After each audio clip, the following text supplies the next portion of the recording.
Welcome to Big Red Cats, and thanks for tuning in to part 3 of this series on digging. Digging is now the most important element that we look at. Tim, in our guest packs there's also a shovel. It's comprised of a shovel handle and a blade. The way they go together is really simple. You just need to squeeze these two little nips together like this. Then you insert the shovel blade into it, and it simply just locks in like that.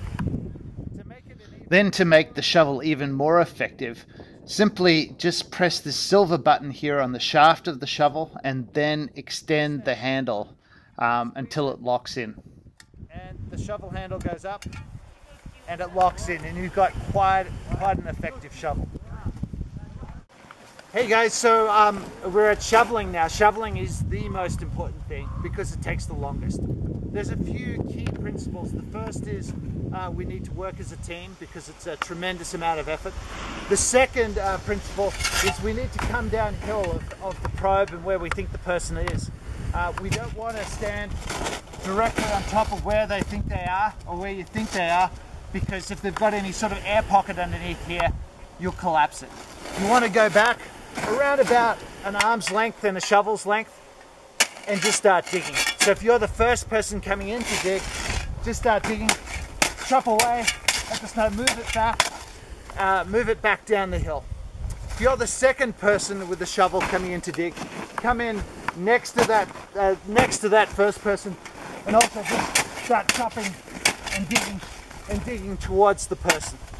If you're the third and fourth people coming in, come in behind these two people, far enough back that you're not getting hit in the face by the shovel, but then just move the snow downhill in a canoe-like motion, so the third and fourth people.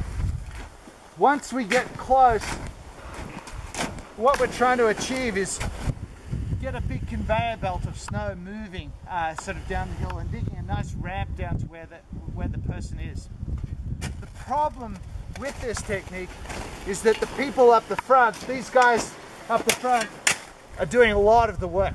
So after 1 minute or 2 minutes, we need to rotate. So we tend to rotate in a clockwise direction. So let's imagine for a moment you're skiing along at Big Red Cats. You get caught in an avalanche, you hear somebody yell avalanche, and then you start to get buried.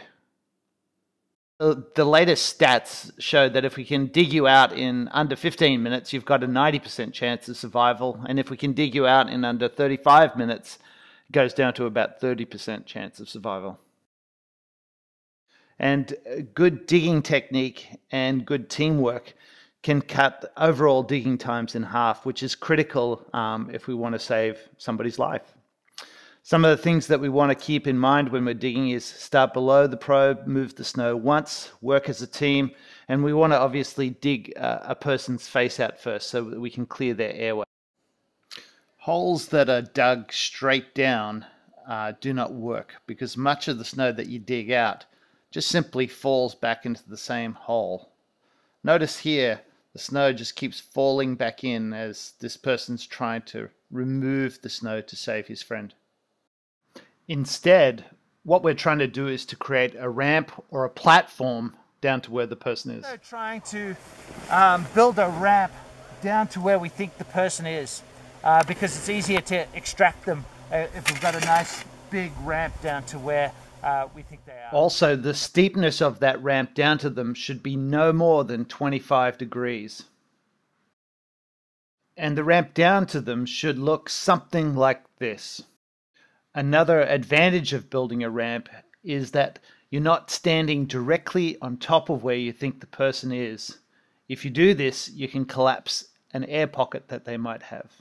Instead, what we want to do is start digging below the probe and building that nice ramp in to where we think the person is. How far below the probe you should start digging depends on the slope steepness. On steep slopes, we go down the hill 1 times the depth of the probe. So if the person was buried down 2 meters, then you'd go downhill of the probe 2 meters and start digging there. On the other hand, on flat slopes, we need to go back even further. So if the person was buried 2 meters, then we need to move back 4 meters from the probe and start digging there. A good position to start digging from is to go down on one knee, like I am in this picture here. Then when you start digging a hole, it's a great idea to initially move snow off to the side, as this gives more room behind you for later on. Also, to loosen up the snow, you may need to chop down on the snow occasionally, or sometimes every second shovelful, to break up the snow, just like I'm doing right here. The conveyor belt can look something like this. If you have a two-person digging team, start below the probe. Side-by-side formation, dig towards the probe, creating a gentle ramp, move the snow downhill or to the side.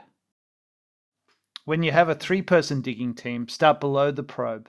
Use an inverted triangle formation. Dig the ramp towards the probe, always move the snow downhill, and rotate clockwise when tired. A three-person team might look something like this. With a four-person digging team, start below the probe. Use a square formation. Dig towards the probe, creating that gentle ramp. Move the snow downhill. The people at the front, when tired, will then switch with the people at the back. With a six-person digging team, start below the probe. Use a rectangular formation. Dig towards the probe, move the snow downhill, creating that gentle ramp, and then rotate clockwise when tired. Digging near trees presents new problems that we have to deal with. In this situation, it's better to have a V-shaped formation with one digger at the front and two or more diggers behind the first person, creating a ramp down to where the person is buried. So one person at the front, a V-shaped formation, start to the side of the probe, dig towards the probe, creating that gentle ramp, and move the snow downhill or to the side. Once you expose part of the body, at that point you want to work out where the head is and go and uncover the mouth and nose. We want to be really careful, really careful, because we don't want to whack them in the face with the shovel. Once you know you're getting close, you'll normally find their torso first, because that's where the transceiver is, their torso first. But once you've found their torso, immediately work out where their head is and go from that, because we want to expose their mouth and their nose as soon as we can so they can breathe. So thanks for watching part 3. I'll keep updating and improving these videos, so keep checking back in from time to time.